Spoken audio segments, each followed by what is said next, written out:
What is up, everybody? It's Josh coming to you with another episode of the Affiliate Marketing Show. Please be sure to like, follow, and subscribe to stay up to date on all the latest affiliate marketing news, tips, and trends. Josh, myself from OfferVault.com, the industry's largest aggregator of all things affiliate marketing. We got you covered. If you're trying to find success in this crazy internet marketing industry, check out OfferVault.com.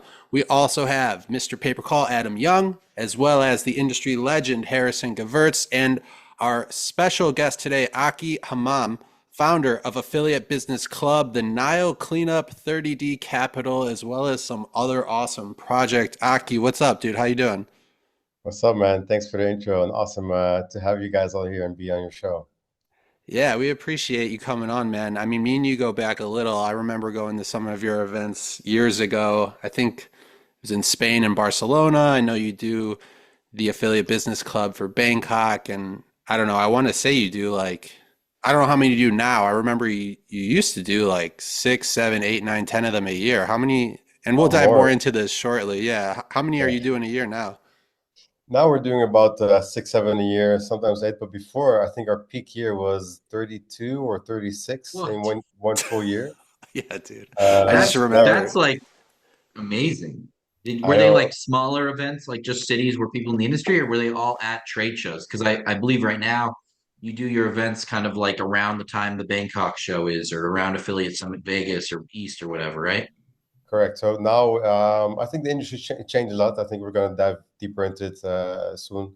But before we used to also like tap into like we were just curious about different markets. So I remember we randomly just went to Lisbon or Poland or Italy just to see how we could connect with local people and see if there was room for more events. Also to like diversify the events a bit. But yeah, now I'd say that the core events are around the big affiliate summit or affiliate world shows. Yeah, correct. So you said 30 plus events, right? I'm sure the challenges with that year are different from the challenges of a six or seven event year. But in general, like, what do you find to be the most challenging part of putting on events for the industry like this? You know, because I mean, there's scouting for venues and dealing with hospitality and tickets and security and all that stuff. So, do you have people on the ground at all these different locations you work with? Do you yourself kind of go and scout it out ahead of time for the following year, or what's your process look like on that front? It changed really throughout the years because I started ABC Affiliate Business Club 8 years ago, and I kind of like started off as a affiliate, just wanting to meet more other like-minded and right people. So I noticed that all the shows, they were nice and cool, but it was really hard to meet the right people as an affiliate to brainstorm with, first of all, and also like to work with. And it kind of like started off as a group of friends gathering at the bar. So at the start, I was doing everything on my own. It was more like a fun project on the side that I just want to meet the right people at shows, right? And then eventually started growing where companies started to approach me and be like, "Hey, we want to sponsor events because we see you gather with some super affiliates at the bar. We heard you gather with some guys, some cool guys, and what if we can just pick up on the drinks bill at the bar?" And I was like, "Okay, yeah, awesome. Why not? Like we're just like a group of guys." Wanting to network with each other and they could just introduce themselves. But yeah, I think now throughout like 8 years later, the last couple of years, proper team, and we just want to make sure the whole experience for the attendee is right. So I'd say you could meet at a local shitty bar and have a cheap, fun experience. But I think now everyone knows that we want quality events, quality venue, quality service, quality food. People in our industry are spoiled. They don't want the cheap vodka; they want the expensive one. But it's also that as soon as you get in, how do you remember an event? And I think that's all experience. So we want to make sure as soon as you get in, let's say you want to hang up your coat, there's a wardrobe right next to you as soon as you get in. You get a drink ticket right after. You have someone handing you over a drink. Within the first minute, you're at the event. And then right after, there's like someone taking a picture of you, because at that moment you're thinking, oh, someone took a picture of me. I have to look back at the pictures afterwards. So within, let's say, a space of 1-2 minutes, you're already getting bombarded with like good vibes. Okay, drink ticket, drink in your hand, ticket. Someone took a picture of you. You get another ticket where you can find the picture. So you're already at this, I would say, like good state, happy state of mind. We're like, okay, let the meetup begin, right? Instead of, oh, it took so long to hang up my coat. Where do I get the drink tickets? I'm standing in line for 10 minutes to get my first drink. Oh, and you take a picture at the back. I think so. The first 50 minutes, I think for every attendee is super important for you to either wanting to stay longer, or you're like, yeah, man, last 2 times it took so long. Next time, I'm not sure I'm going to go because this is taking long. See, this is why I think Adam and Harrison and Ringbo would be great partners for your events, because they only do top-notch quality attendee experiences, and I think I would agree with you from attending yourself. Like that's what ABC is all about. Adam, How much is he paying you? How much is he paying you in commission to try and get our sponsorship? But this is the second time you're selling his events honestly, here. that was just Does me. Josh That do was sales just for the me. ABC? No, that was just me trying to like transition over to you so you could start talking about how you approach events. I'm just thinking like 2 steps ahead. Well, first, I want to say that I'm looking at the ABC website right now, and I got to give a shout out to Monetize.ad, Pinup Partners, Guru Media, Point to Web, Supreme Media, Terra Leads. I mean, good Lord. I think we've done business or do business with everyone you do business with. Um, Yeah. Great companies out there. But I think your strategy is correct. Harrison and I will not do an event that's not awesome, because we like to go to our events, and if they're not great, like I don't want to go to that event. And I think when you present people We've with done an a lot of amazing, events and had to bite the bullet on expensive catering, or like they give you the open bar package. They're like, would you like the standard bar package where we essentially serve piss in a can? Or for a little bit extra, Oh, would you like the premium plan? And I'm always like, I hate these people so much. I don't even drink. I'm like, take the fucking same, premium. dude. I stopped drinking for a long time. But yeah, you got to give what the people want, right? And as you serve them well, the people come back. And I'd rather spend more. And me, my partner, I have a partner in ABC. We always choose the bigger package because we feel like people will remember. Are you having the cheap ass piss in a can drinks, or you have the premium brand ones? Because yeah, you got to give open bar. People are spoiled in our industry, but yeah, it's a little extra service. And let's say you spend a couple grand extra, but the memory in someone's mind will stay forever. But money comes forever. and goes, right? So Yeah. yeah, I can spend 5 grand more or less and pocket 5K more, let's say, on drinks, because it's not like that much more, right? But the memory in someone's mind will be like, yeah, but at least they got the premium brand and was a good vibe. And yes, that's why I'm coming back. I went to a CEO dinner not too long ago, and Harrison and I put on CEO dinners all the time. Sick. I didn't eat the food. I literally was like, no, I'm not eating. I left. I left an hour into the CEO dinner and took my girlfriend out instead, because That's a I was shame. like, no one took the time to curate the menu, to curate the vibe. I don't think they really put a lot of effort into the guest list. And I mean, there were some great folks there, and I appreciate being invited, but I don't remember that event as one that, like struck me as something I was excited about. I mean, listen to me talk about it right now, right? And then on the other side of that coin, Shame, yeah. we have a great friend named Sam. We did a CEO dinner not that long ago at Medicarians with him.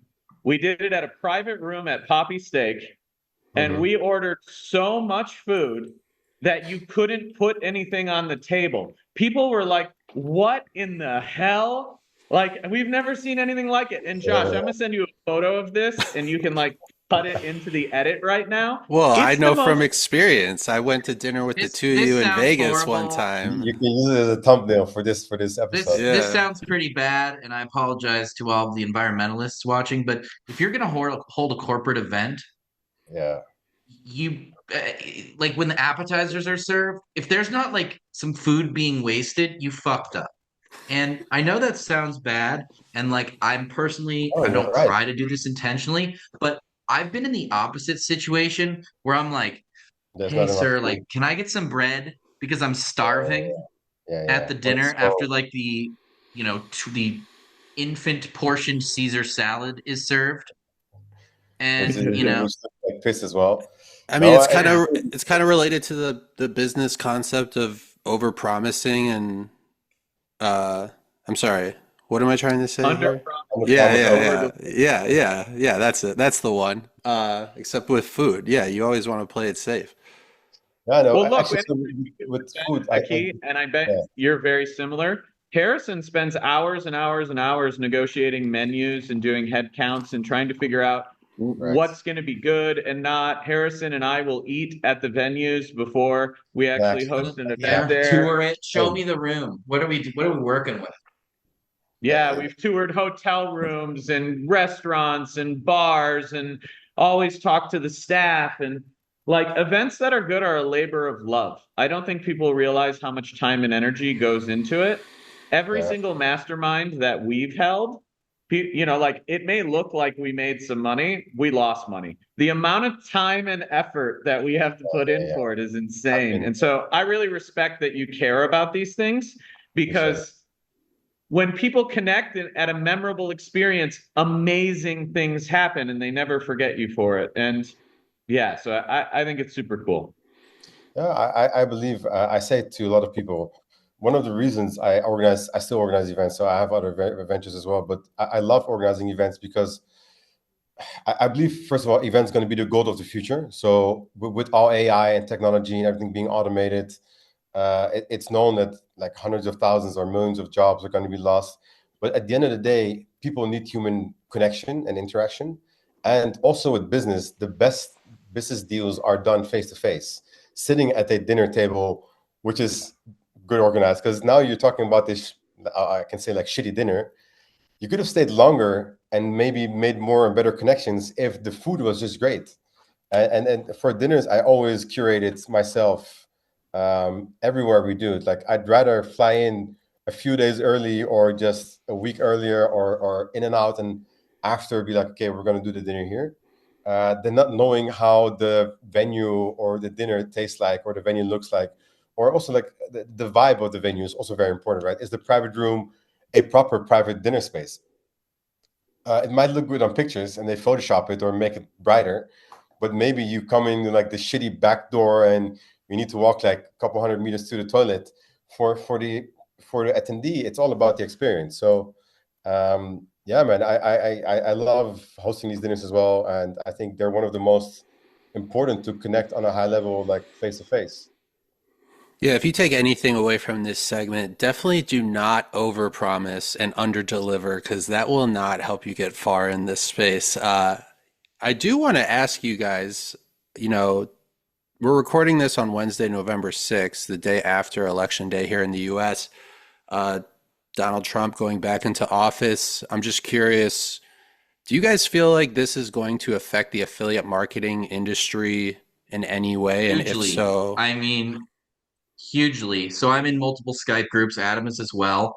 People are already talking about how their cost for media has drastically been like gone down even today. Like the election was called, 14 hours ago or something, because and I've been doing this a couple of years. Adam has as well. Like every 4 years, and even every 2 years, but much more substantially every 4 years, the cost for traffic from like social networks, for example, like probably doubles or more depending on the demographic, especially like if you're promoting kind of like a, let's call it a high value audience in the political realm, like think seniors or certain states, etc. I mean, you're competing with unlimited budget of donor money. So the people that are running these ads, they don't have a CPA to back out. They don't need to generate leads for under 26 bucks or whatever it is. They will spend and spend because they don't actually care. They just want people to see their ads, see their message, and hopefully maybe it sways them. So correct me if I'm wrong, Adam, but I think this is a huge, people have been sitting there waiting for the election to end so that they can scale up their campaigns because they're getting crushed by high CPMs on across like all traffic channels, right? And also, I think Harrison, you clearly have not looked at statistics today because there's so many calls running right now. It's unbelievable.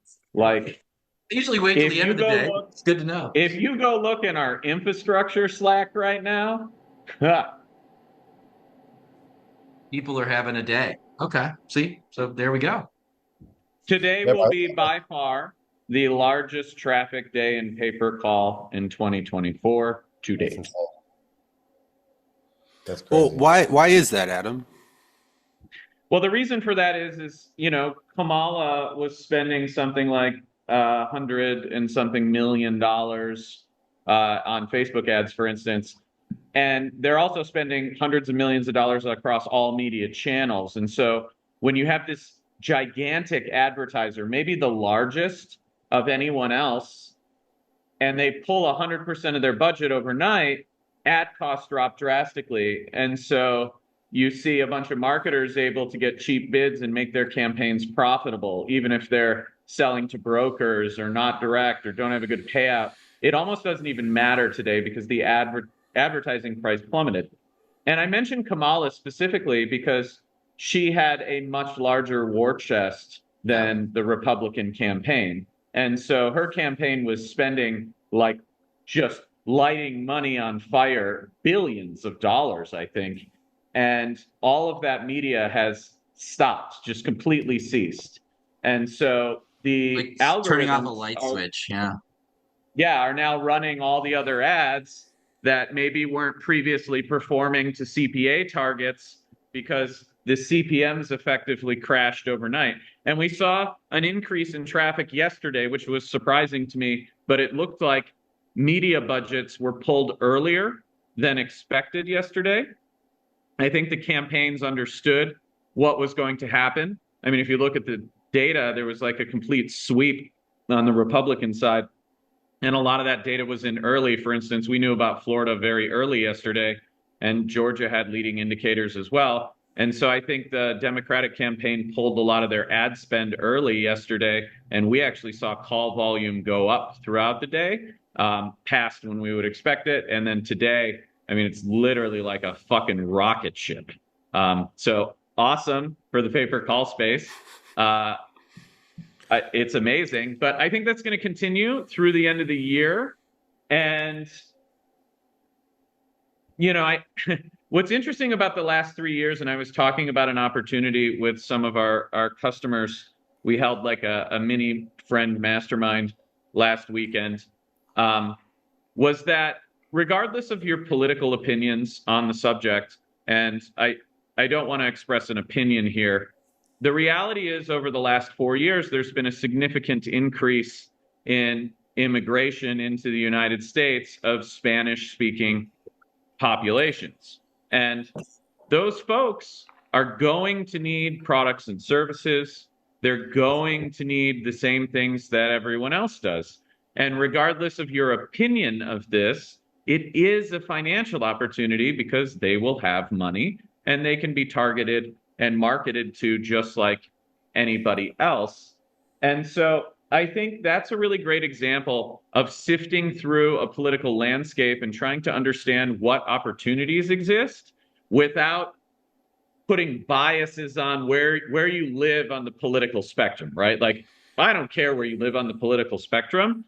The 15 million people that are Spanish as a first language that are in the country now, or whatever that statistic is, maybe you can find it and have the editor put it in, Josh, is like a really big opportunity for marketers. And so I think that anytime there's disruption or major change that's emotional for people, opportunities will present themselves, which can be very lucrative. And so I encourage all people to set aside whatever their political views are and think about what this regime change will potentially cause and how you can look at that as a marketing angle or advantage to sell products and services to consumers. Because a lot of people are not able to set aside their political bias to come up with those ideas. They only are going to think in their lane. And so whenever that happens, and I know that a large grouping of people are just emotional about a topic, they're not going to be thinking about the opportunities. They're not going to be able to see them. So I like to take a deep breath, take a step back.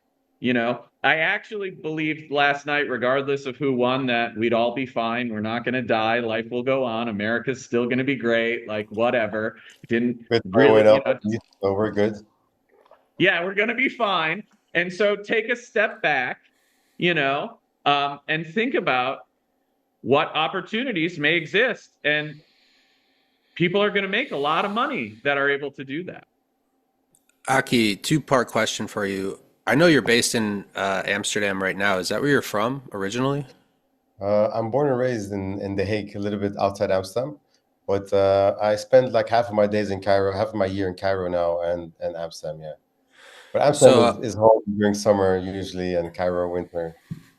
Yeah, so to get the non-US opinion, I'm sure you agree with some of what Adam just said, but do you feel in any other ways the industry, like what's the perspective from someone based in Cairo and Amsterdam for most of their time?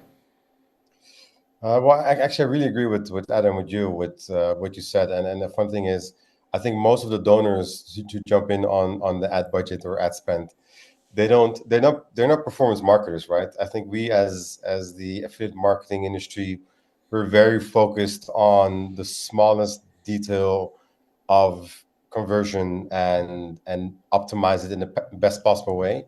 But it's because we want to make the maximum amount of profit, right? Donors, they don't care. As Adam said, they just want to be seen.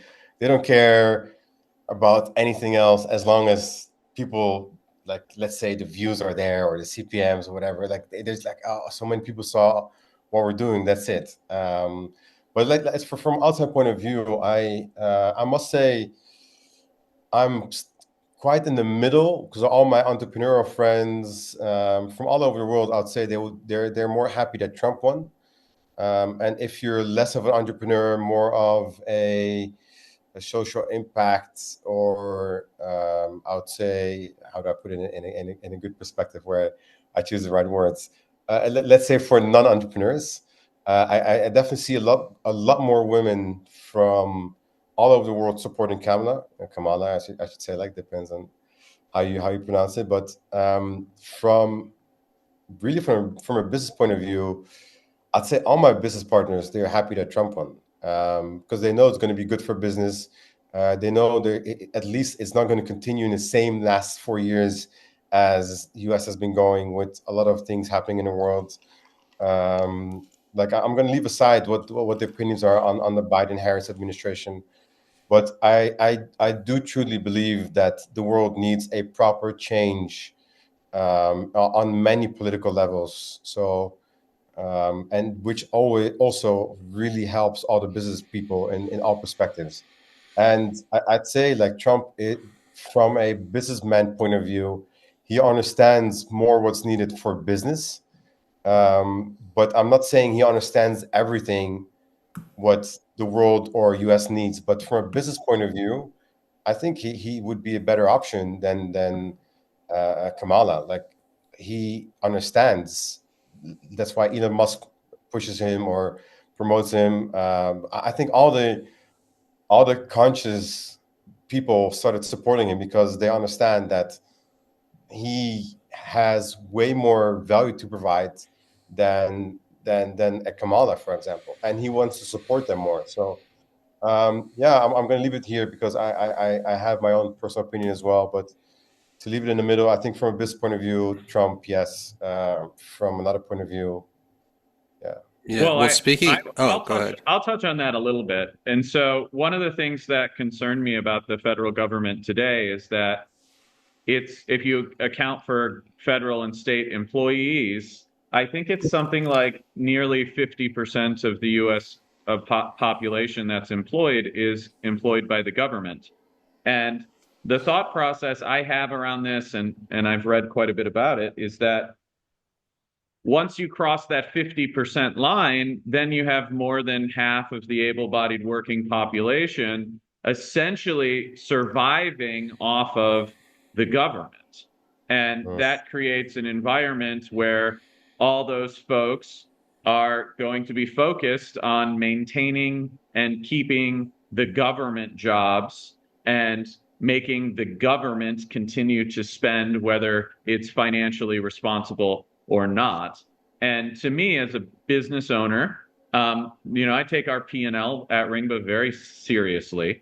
Believe it or not, we're actually quite financially conservative, and we plan years out, right? Yeah. We don't have a runway at Ringba. We're a profitable company, and Harrison and I are very conservative about touching that money. We have a very large war chest. We want to make sure we're set for the future. And that mindset fights with the current financial situation of our government. And I think it's going to be really interesting. My favorite thing about this election is actually Elon. Really interesting to have Elon come in and see about optimizing the government's efficiency and spending. And, I think everyone can agree that Congress over the last 200 years or whatever it is has passed a lot of laws. They're really hard to understand. In 2010, I printed the Healthcare Act so I could read it. It was literally like 1,000. It took reams of paper. I couldn't believe it. I was like, how is anyone supposed to understand how any of this stuff works? And I think we've just reached a point in America where we need to optimize it. And so I'm super excited about Elon. I optimize technology for a living. And so I'm always asking, how do we make it faster? How do we make it better? What do our customers want? And how do we make their lives better? Just like you, Akie, you're like, I want to throw a great event. I want customers to remember it. I want them to be happy and excited. And I bet you, I don't even know you, but I bet you if someone had a horrible experience and was super pissed off, you'd just be like, here's your money back. You wouldn't even argue with them. You want people to have a great experience. Yeah. And so I'm the government's customer, right? I don't like my experience, right? You're not getting your money back. I love when Adam gets excited. It's good stuff here. You're paying all the money, you're not getting any value back. It's like, what the fuck are we doing, right? Oh my God. The fucking wire we sent to the federal government this year made me want to cry. My experience working with the government this year was I bought a car from out of state. Florida's laws do not align with that state. So I got the title after Florida said I needed to have it. A cop in Miami Beach wrote me for a ticket because the license plate frame slightly covered the state on it. So I went to pay that and register the car. They told me that I had to bring the registration in. And I said, well, I'm leaving for out of state for 45 days tomorrow, and I can't do that. So they tell me, mail us the fine, cashier's check, ticket number, copy of the ticket, and then come see us when you get back. I say, okay, cool. I certified mail them the fine, and I come back and I go see them for the registration. They mailed my fine certified check back to an address I do not live at, so the money's gone. They charged me, literally on the thing it says money received on time. We decided to return it to sender. I shit you not. It's like sitting over here. So then they charged me late fees, fines for being late, suspended my driver's license, and then they told me if I wanted to go wait 3 hours in the courtroom, that I could ask the judge to waive the late fees. But no matter what, I got to go to Michigan to unsuspend my license. Welcome to the government. They have a computer that shows the car is registered. right? But that's not enough. They have the data. They need me to show up and fucking show them a piece of paper that they cannot verify, or they do something like this. I don't even know what to say. Like, sorry, I went off topic there. I got a little No, upset. you're cool. This seems like a great transition period in the episode. Akie, something you're doing that sounds super cool. I don't know much about it, but I really want you to tell us about it, is the Nile Cleanup. And Oh yeah. to avoid butchering what it is and what it does, I'll just pass it over to you. Not clear. Actually, it says the name. It says it's one of the reasons actually why I moved to Cairo. I moved to Cairo last year, December. I decided to move from Dubai to Cairo for several reasons. Obviously, I'm Egyptian. My parents are from there, and I just had this idea, this vision, actually, I should say, about a year and a half ago, 2 years, to do like I wanted to do something with a proper purpose, because like I think we can all agree, like traveling the world is fulfilling, and making money it's nice. But at one moment, yeah, you can make more money, but I thought it's not going to change me as a person. It's not going to change my lifestyle or what am I going to do and spend this money. Yeah, I might buy a newer, nicer suit or whatever, right? But or a car or something, but that's not the end goal in life, in my opinion. So I was looking for something for years, and I came across something called the Nile Cleanup. I just thought it's really hard, because you don't really think about I'm going to start this, because it's more like as an entrepreneur you always bump into something and be like, this is what I'm going to do, right? Or you can do it better, or why not do this? And this is how I just came with the idea, or I had this vision to start the Nile Cleanup.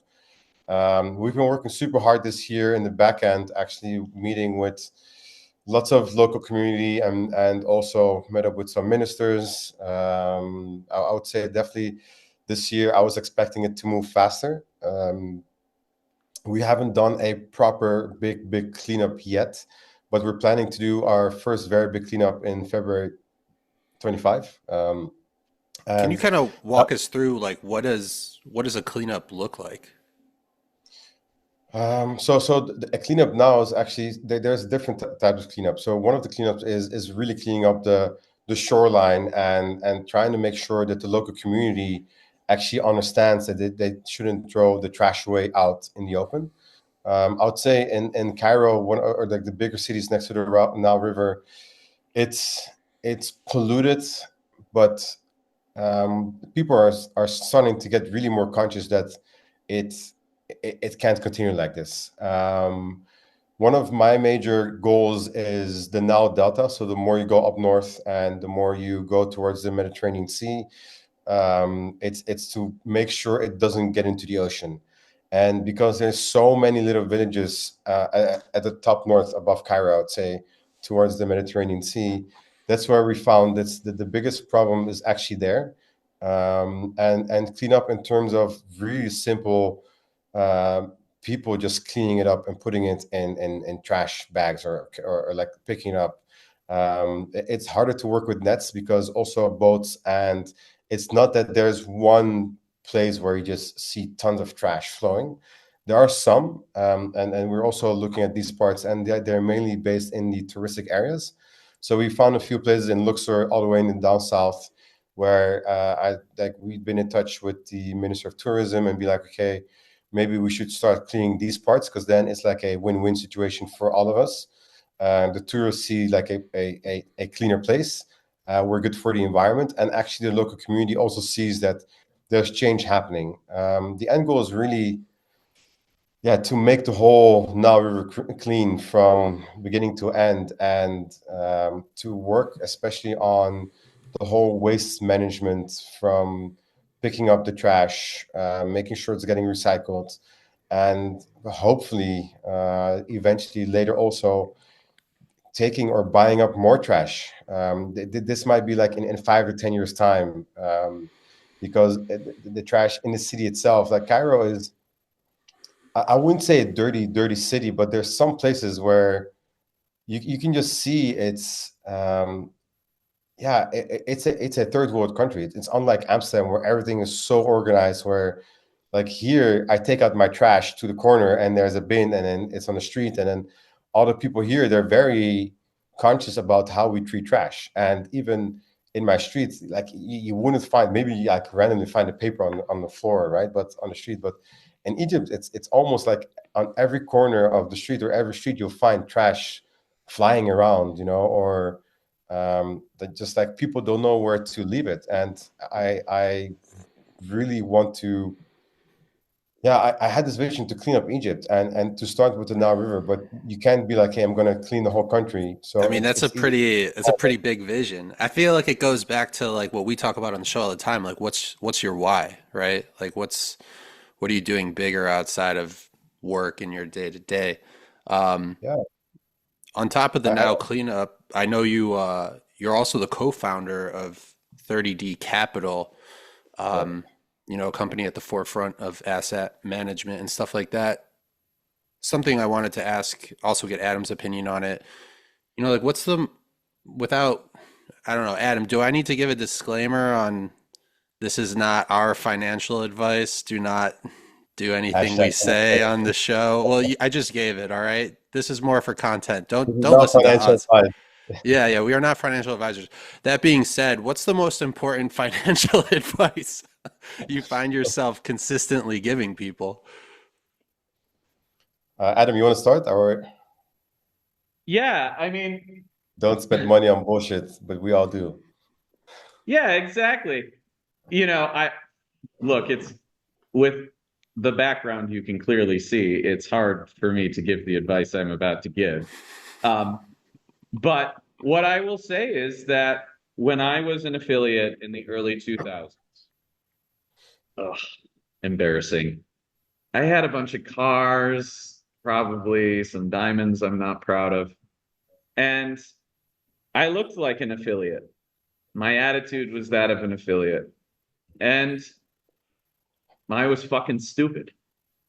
And the reason for that is I wasn't thinking like a business person or someone that was building something.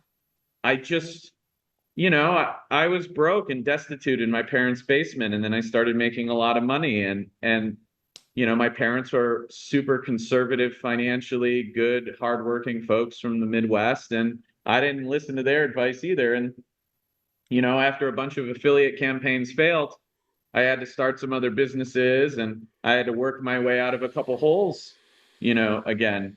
And eventually I got smart enough to realize that if your bank account goes up every single month, you're fine.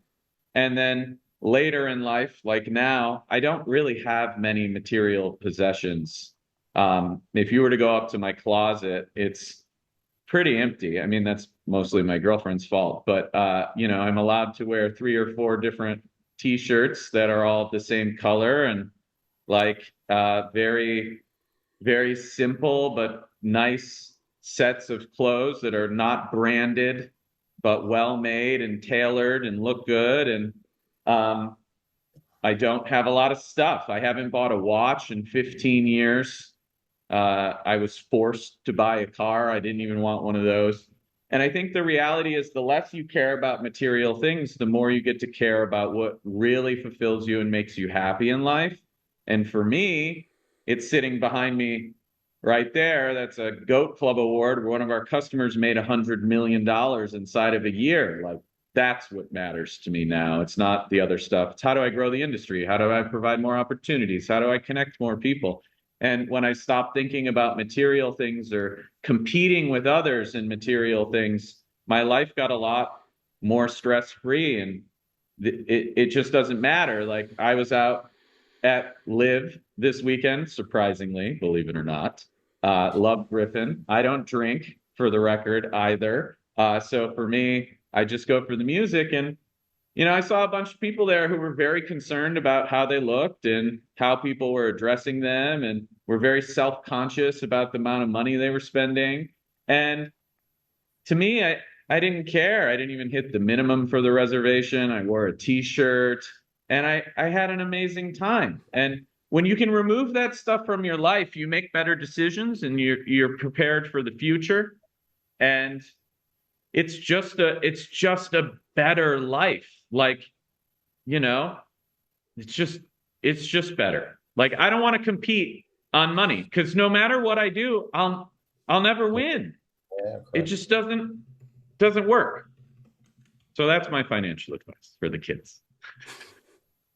Yeah, I think you're really hitting the spot because I think like the more you grow older, and we've all been young and reckless and spending money on shit ton of bottles in the club, But even like outside my own foundation, I'm supporting one other foundation where we build homes for homeless families in Bali and Indonesia, which Hell is like yeah. only $3,000 or something can build a whole home for a homeless family. And I'm like, yeah, I can spend $3,000 on a dinner or in a club, but you can also build a home for a homeless family. Yeah. And I've approached quite a lot of people in the industry, and many support it. And these things value in life. I think the more you do these things, um, the more you really see, or actually, you get way more self fulfillment and gratitude, and you feel more grateful for everything you do and the amount of money you make, no matter how much you make, that you can help, because a lot of people, they need help in life, and I think at the end of the day, nothing in the world is ours. Like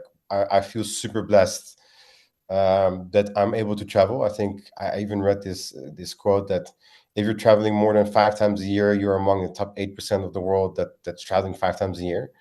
And I'm like, damn, like we do that sometimes a month, like Yeah, no doubt. crazy.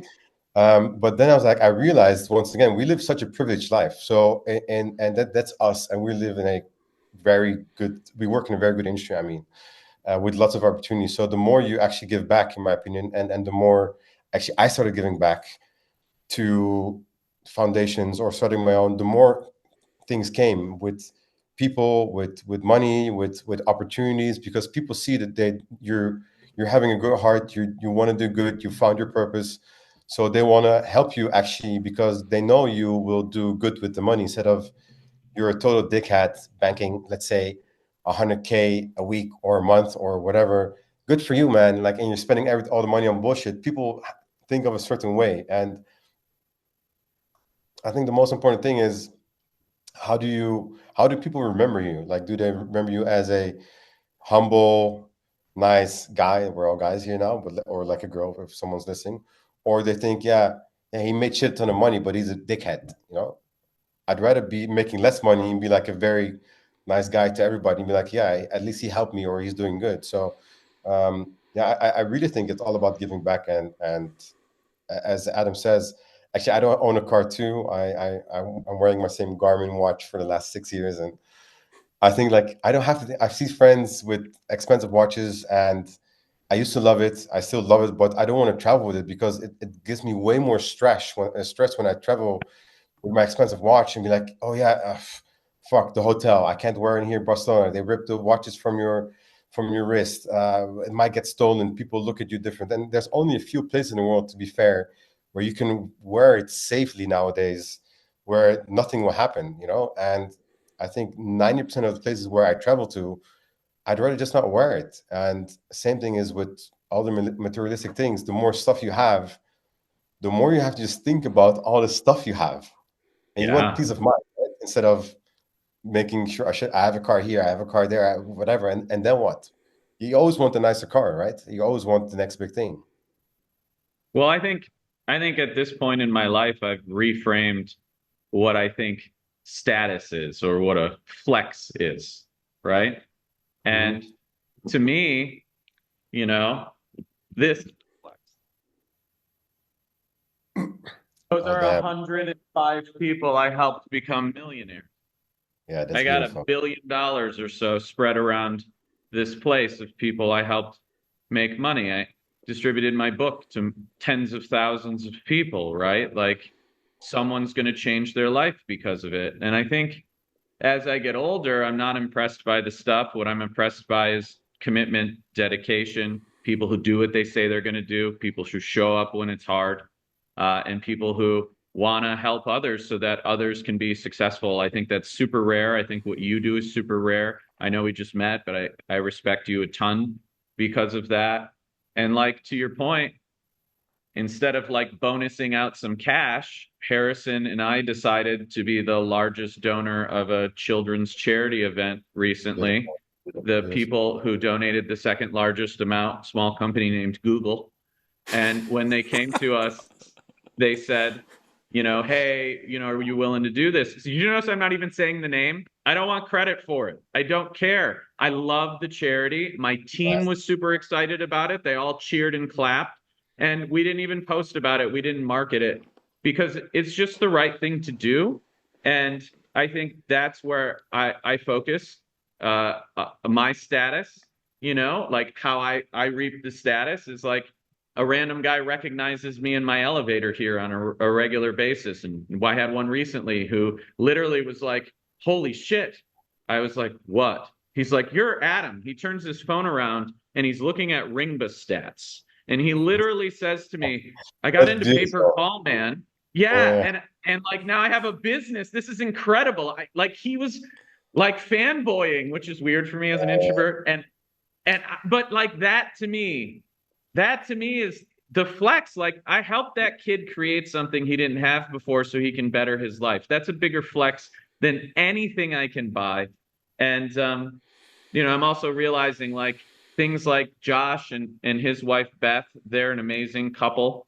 I don't know how she deals with Josh, but I know Beth is amazing. I knew the shoe was about to drop. Yeah. Okay.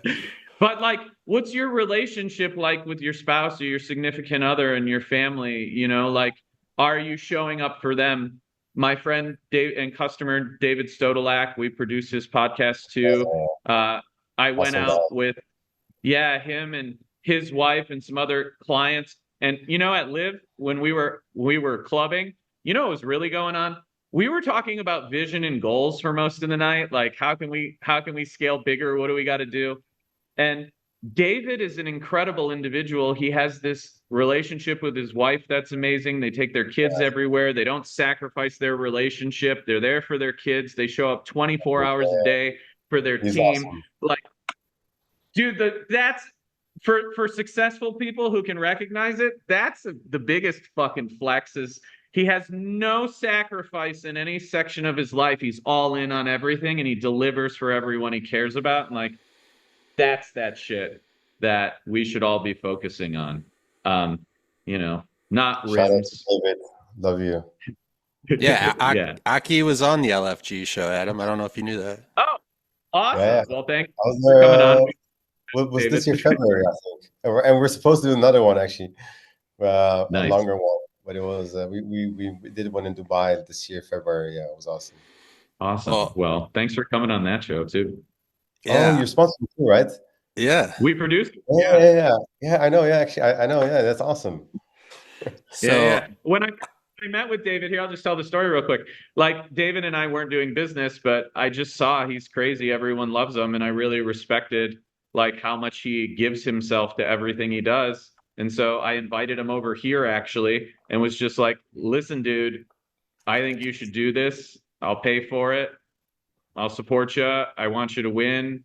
Like, I think people really like you, and that if you put your face out there and show them who you are, the opportunities will come to you and you'll set a great standard for the industry. And like, we need more of the older folks like me and David, like trying to teach the younger ones. And I'm super proud of him for it. It's an amazing show. Like I'm humbled to be involved with it. And then when I learned about his relationships with his family and how much he invests in that, like, yeah, I got a lot of respect for that, man. Yeah, same. Akie, thanks so much for joining us, man. I know I hit you up on short notice. I'm so glad you were able to come on the Affiliate Marketing Show. For myself, Josh from OfferVault, Mr. Paper Call, Adam Young, the industry legend Harrison Gevirtz, as well as Akie Hamam, founder of Affiliate Business Club, the Nile Cleanup, and 30D Capital. Let's make that paper. Let's make that dough. This was the Affiliate Marketing Show. We will see you next time.